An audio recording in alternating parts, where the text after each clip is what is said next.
વસ્તીની અંદર આપણે સજીવો અને વસ્તીમાં વસ્તી વિશેના જે ટોપિકની આપણે વાત કરવાની છે, તો અહીંથી આપણે જે વાત કરીશું વસ્તી આધારિત એમસીક્યુ લઈશું અને વસ્તી આધારિત જે એમસીક્યુનો આપણે અભ્યાસ કરવાનો છે એ બહુ મજાનો છે અને આમાંથી એમસીક્યુ વધારે પૂછાવાની સંભાવનાઓ છે, બરાબર, કારણ કે એમાં ખૂબ જ મહત્ત્વના ટોપિકની વાત કરેલી છે. વસ્તી જોઈએ પહેલો એમસીક્યુ પાર્ટ 1માં, કોઈ એક નિવસન તંત્ર કે પર્યાવરણમાં વસતા એક જ જાતિના સજીવોને શું કહેવામાં આવે છે? બરાબર, ધ્યાન આપશું. એક જ નિવસન તંત્ર છે, એક જ જાતિના સજીવોની સંખ્યાને આપણે શું કહેવામાં આવે છે?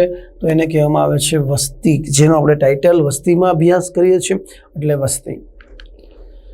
વસ્તીના વિશિષ્ટ લક્ષણો ક્યાં છે? તો વ્યક્તિઓ બાહ્ય રચના, અંતસ્થ રચના સરખી હોય, વ્યક્તિઓ જનનિક સંબંધોથી સંકળાયેલા હોય, વ્યક્તિઓ બીજી જાતિથી પ્રજનન સંબંધી અલગ પડતા હોય. તો અહીંયા વસ્તીના વિશિષ્ટ લક્ષણોમાં બધાનો સમાવેશ આપણે કરીએ. વસ્તીનું કદ શાના લીધે વધે? વધવા માટે જવાબદાર છે જન્મદર. એકમ સમયમાં જન્મ સંખ્યા, સરેરાશ વસ્તી, જન્મ સંખ્યાની વાત આવે વસ્તી આધારિત તો જન્મદર. મૃત્યુદરના લીધે વસ્તીનું કદ ઘટે. આમાં વિચારવાનું ન હોય લાંબુ.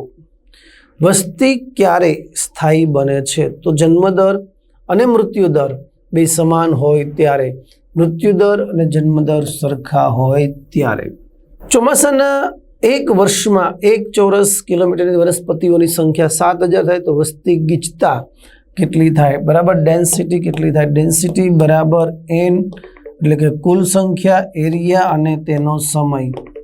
બરાબર, તો 7000 આપણી n છે, એરિયા 1 ગુણ્યા 1, એટલે જવાબ 7000 જ આવશે.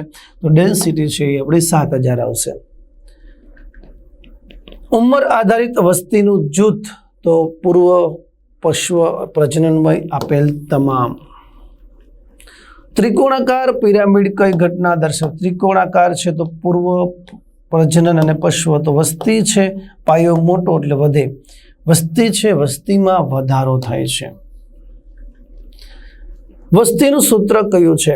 બરાબર, તો વસ્તીનું સૂત્ર અહીંયા સુધી સરખું છે, એટલે કોઈ પણ તમે જવાબ વિચારી શકો, પણ જન્મદર અને અંતરાયતી સજીવો માઇનસ, મૃત્યુદર પ્લસ અહીંયા આવશે, એટલે આ ખોટું, આ પ્લસ, એટલે આ એક જે સાચું છે, એટલે જવાબ આપણો આ જ બની જશે.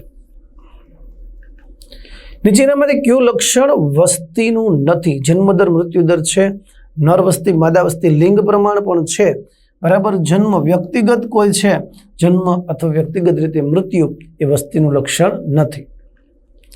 નીચે પૈકી કયા સજીવો તેમના જીવનકાળમાં એક જ વખત પ્રજનન કરે? તો સાલ્મન અને વાસ બંને જીવનકાળમાં એક જ વખત પ્રજનન કરે છે. નીચે પૈકી કોનો ઓછી સંખ્યા પરંતુ મોટા કદના બચ્ચા પેદા કરતા હોય તેવા પ્રાણીઓ? સંખ્યા ઓછી, કદ મોટા, સસ્તનો, પક્ષીઓ, શિકારી પક્ષીઓ, બધાય આવશે. જેના સંતતિ છે એની સંખ્યા ઓછી પણ સંતતિ જન્મે છે, મોટા કદની જન્મે છે. ચરઘાતાંકીય એક્સપોનેન્શિયલ વસ્તી વૃદ્ધિ ખાલી જગ્યા દ્વારા દર્શાવાય તો dn/dt rn વડે દર્શાવે. તો અહીંયા આપણો રાઈટ આન્સર, બરાબર, dt નહીં આવે, dn dt જ આવશે. ઓકે, એટલે રાઈટ આન્સર આપણો એ છે. વર્લેસ્ટ પર લોગિસ્ટ ગ્રોથની આપણે વાત કરીએ, બરાબર, તો સંભાવ્ય dn dt rn 1 - આવશે. ઓકે, અને જુદી રીતે આપણે આપેલો છે, આપણે ચોપડીમાં આવી રીતના ઉલ્લેખ કરેલો છે, rn k - n into k, બરાબર. અહીંયા આપણે 1 - n into k આપેલો છે, એટલે આ બે એક જ થયું. ઓકે, એટલે આપણો રાઈટ આન્સર 1 બનશે, બીજું વિચારવા નથી થતું. મોનાર્ક પતંગિયાને ભક્ષકો ખાતા નથી, શું કામ? તો એનામાં વિશિષ્ટ રસાયણ છે અને એ વિશિષ્ટ રસાયણ ખરાબ સ્વાદ ઉત્પન્ન કરે છે કે જે ભક્ષકો એને એ ખરાબ સ્વાદના કારણે પસંદ કરતા નથી. કોયલ પોતાના ઈંડા બીજી જાતિના પક્ષીઓના માળામાં મૂકે છે, તો અંડ પરોપજીવનનું ઉદાહરણ કહી શકાય. દરિયામાં સૌથી ઊંડે કઈ લીલ હોય છે? તો લાલ લીલ છે, દરિયાના અંદર ઊંડે હોય છે, જે વગર પ્રકાશની ગેરહાજરીમાં પણ પોતે પોતાનું અસ્તિત્વ ટકાવી શકે છે. પેલાજિક માછલીઓ જે છે ઓછી સંખ્યામાં મોટા કદના સજીવને જન્મ આપે છે, વધુ સંખ્યામાં નાના કદના સજીવને, યસ, જે ખાસ કરીને સામુદ્રિક માછલીઓ છે, મોટી સંખ્યામાં સંતતિ પેદા કરે છે.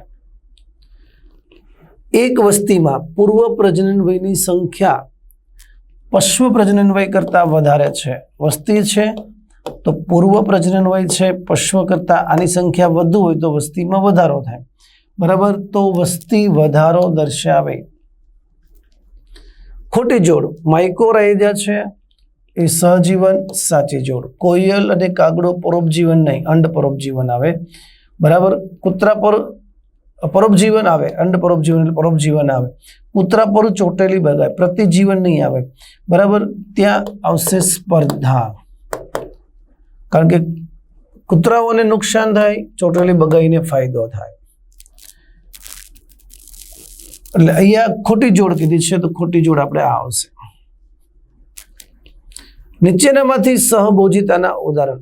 સહભોજિતાની વાત કરીએ તો મોનર્ક સહભોજિતા આંકડો આંબો છે ને કઈ ફાયદો નહીં. સહભોજિતાનો મતલબ શું? એકને કોઈ ફાયદો નહીં, નુકસાન નહીં, બીજાને ફાયદો, બરાબર છે. તો ઓર્કિડને અહીંયા ફાયદો થાય છે, એક ઉદાહરણ. મત્સ્ય ઢોર એને કોઈ લેવા દેવા નથી. આંકડો તો ઢોર ખાય નહીં, એને કોઈ લેવા દેવા નહીં. અહીંયા ઘાસ ચરતા ઢોર છે ને બગલો, બગલાને ફાયદો થાય ખોરાક, પણ ઘાસ ચરતા ઢોર છે ને કોઈ ફાયદો નહીં, નુકસાન નહીં. એટલે જવાબ 2-5, જવાબ આવશે 2-5. ફ્લોર બીટલ ધનેડા છે, લોટમાં ધનેડા, તેનું ખાસ કરીને દર છે એ 0.12 છે.